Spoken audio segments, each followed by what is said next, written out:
En una mañana lluviosa de invierno, en el corazón palpitante de Madrid, Teresa Hidalgo despertaba para otro día lleno de posibilidades y desafíos. Estudiante universitaria de espíritu inquieto, conciliaba sus estudios en una renombrada institución con encuentros que le brindaban pequeños momentos de alegría y descubrimientos. Hija única de una familia tradicional y acomodada, Teresa vivía bajo el sutil peso de las expectativas, pero mantenía una postura serena y decidida. Su mirada, a la vez soñadora y alerta, revelaba la sensibilidad de alguien que buscaba comprender los misterios de la vida. Caminando por las antiguas y vibrantes calles de la capital, absorbía cada detalle de la ciudad, como si cada esquina contara una historia única. Sus gestos delicados y su postura confiada denunciaban un alma en constante búsqueda de significado, incluso frente a las incertidumbres. Aquella mañana, mientras se dirigía a una clase importante, llevaba consigo no solo libros, sino también los anhelos de un futuro prometedor. La atmósfera cargada y el sonido distante de la lluvia componían un escenario en el que la esperanza y el presagio de algo inusual se encontraban de forma insólita. Al mediodía, la ciudad de Madrid experimentaba un giro perturbador. En un sitio de obras abandonado, la rutina fue interrumpida por un macabro hallazgo: el cuerpo de una joven cuya belleza otrora encantadora fue arrebatada por un destino cruel. La víctima presentaba claros signos de violencia, habiendo sufrido un fuerte golpe en la cabeza y sido asfixiada con una bolsa plástica, un método que impregnaba la escena de horror y misterio.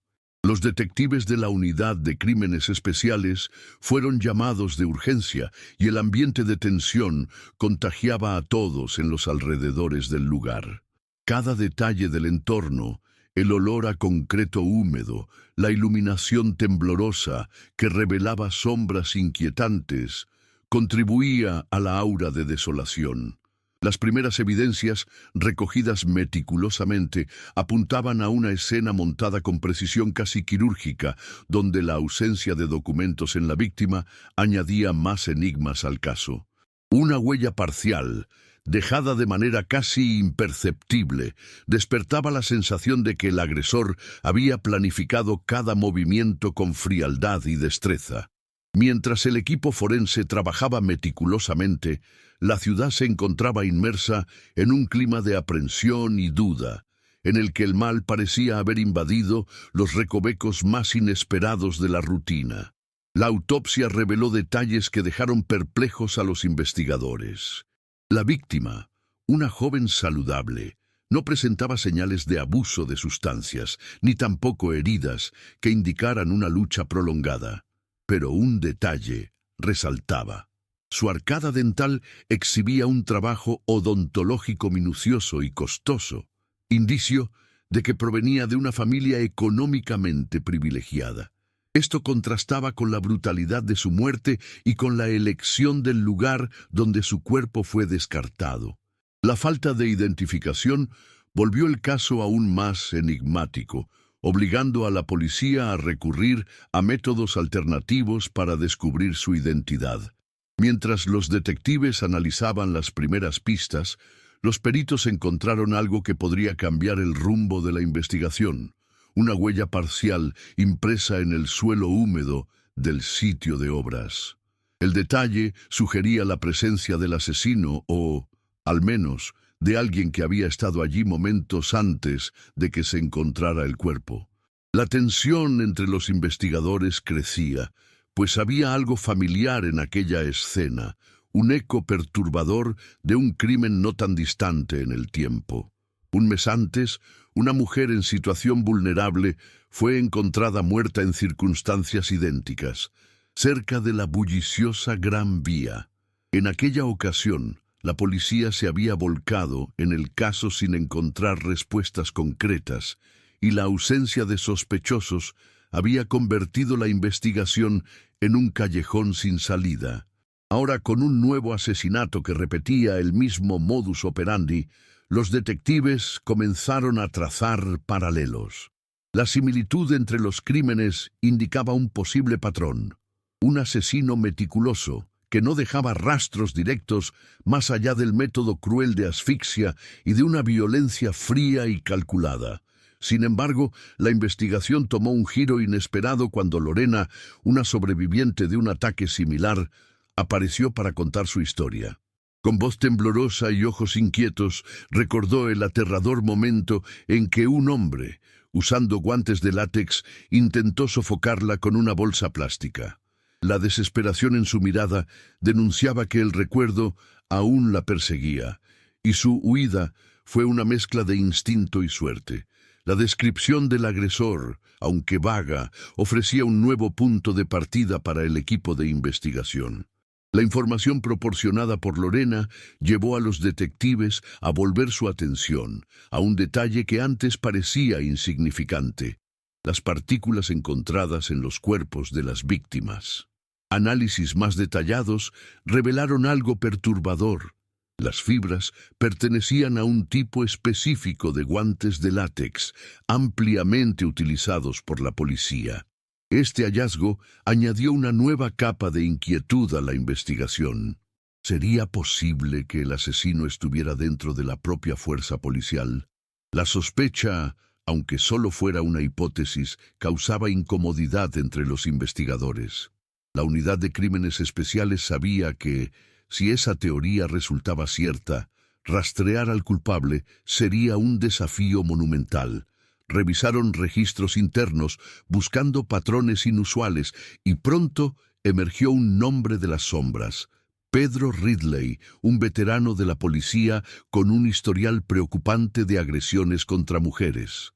Había sido denunciado en varias ocasiones, pero sus infracciones siempre habían sido barridas bajo la alfombra. La ficha del policía, manchada por incidentes que nunca tuvieron un castigo severo, ahora se convertía en la pieza clave de un macabro rompecabezas. El equipo de investigación montó una operación para confrontar a Ridley. El policía, un hombre corpulento de mirada fría y expresión inexpresiva, recibió a los detectives con una mezcla de arrogancia y cautela. Sabía que estaban allí por algo grave, pero su postura era la de quien no teme las consecuencias. Al ser interrogado sobre las muertes, primero se rió y luego guardó silencio. La tensión en la sala era asfixiante. Entonces, de repente, habló. Con una voz helada, admitió haber cometido numerosos asesinatos a lo largo de los años. Decía elegir a sus víctimas con criterio, creyendo que eran impropias y que su misión era limpiar la ciudad. El testimonio hizo caer la temperatura del ambiente. Ridley detalló métodos, lugares y sensaciones, describiendo sus atrocidades sin mostrar ningún remordimiento. Sin embargo, cuando le preguntaron sobre la última víctima, Teresa Hidalgo, su semblante cambió. Negó tener cualquier implicación, afirmando con un brillo inquietante en los ojos que su trabajo ya había terminado antes de ese hecho. La declaración sembró la duda. Si el asesino en serie estaba frente a ellos, ¿quién habría matado a Teresa? La confesión de Ridley trajo alivio y horror al mismo tiempo. La policía había finalmente capturado a un depredador que aterrorizaba a Madrid, pero la muerte de Teresa seguía sin respuesta. El asesino confeso proporcionó detalles sobre sus crímenes anteriores con precisión quirúrgica, pero se mantuvo firme en negar cualquier involucramiento en el último homicidio. Los detectives, ahora divididos entre el deseo de cerrar el caso y la necesidad de justicia, decidieron continuar investigando. Los análisis forenses volvieron al punto de partida, y una pista pasada por alto comenzó a ganar fuerza: la huella encontrada en el sitio de obras. Era diferente de las anteriores, de un zapato de marca, sofisticado e incompatible con el estilo descuidado de Ridley. La conexión entre Teresa y este nuevo elemento se convirtió en la pieza que faltaba en el rompecabezas. Ahora, más que nunca, Los detectives necesitaban entender quién era la joven y con quién había estado en la noche del crimen. Los investigadores se adentraron en la vida de Teresa y descubrieron que salía con Diego, un joven empresario de una familia influyente. La relación, vista por muchos como un cuento de hadas, escondía fisuras sombrías. Amigos cercanos relataron que, a pesar de la apariencia perfecta, Diego mostraba un comportamiento posesivo y explosivo. La noche del crimen, ambos habían discutido violentamente en un restaurante lujoso, y testigos dijeron que Teresa salió apresuradamente, dejando a Diego furioso.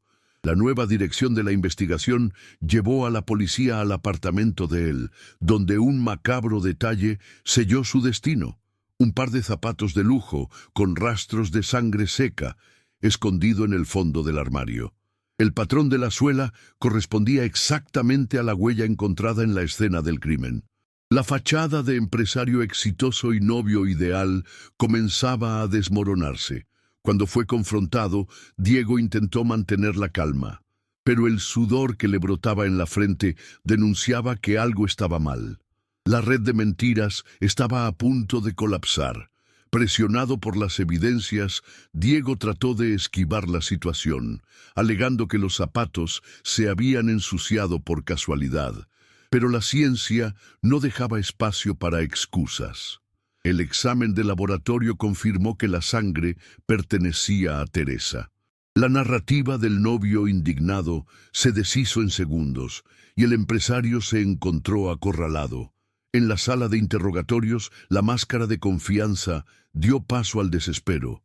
Su mirada, antes altiva, se volvió vacía, perdida, como la de un hombre que sabe que ya no hay escapatoria. La policía reveló otra pieza incriminatoria. Imágenes de las cámaras de seguridad cercanas al sitio de obras mostraban un coche de lujo compatible con el de Diego circulando en la zona aquella madrugada. La secuencia de los hechos empezaba a encajar. El perfil frío y calculador, antes atribuido al asesino en serie, ahora se ajustaba perfectamente al joven de vida privilegiada, que había intentado manipular la escena del crimen para desviar la culpa. Diego respiró profundamente, apretó la mandíbula y con un susurro casi inaudible admitió lo que los detectives ya sabían. La verdad salió a la luz como un golpe seco. Teresa había intentado terminar la relación aquella noche, pero Diego, consumido por los celos y el rechazo, no lo aceptó. La siguió, insistió, trató de convencerla. Cuando ella se resistió, él explotó. El primer golpe llegó sin aviso, un golpe violento que la hizo caer.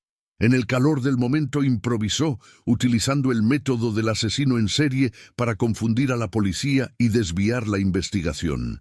Luego condujo por la ciudad en pánico, abandonando el cuerpo en el sitio de obras, como si pudiera librarse de sus actos con la misma facilidad con que desechaba un objeto roto. Pero cada detalle que creyó haber controlado se volvió en su contra. Diego, que siempre creyó estar por encima de las consecuencias, ahora se enfrentaba a la única que no podía evitar, la justicia. La orden de arresto se expidió rápidamente, y al ser esposado, su expresión oscilaba entre el asombro y la furia. No por arrepentimiento, sino por haber perdido finalmente el control. El tribunal estaba repleto el día del juicio de Diego. El caso había ganado atención nacional, no solo por el brutal asesinato de Teresa, sino por el impacto de descubrir que el verdadero asesino no era el asesino en serie que aterrorizaba Madrid, sino un joven de la élite, alguien que, a los ojos de la sociedad, lo tenía todo. Las pruebas eran irrefutables, y la confesión, aunque fragmentada, selló su destino. Durante las audiencias, Diego mantuvo una postura arrogante, pero con cada testimonio, su frialdad daba paso al desasosiego.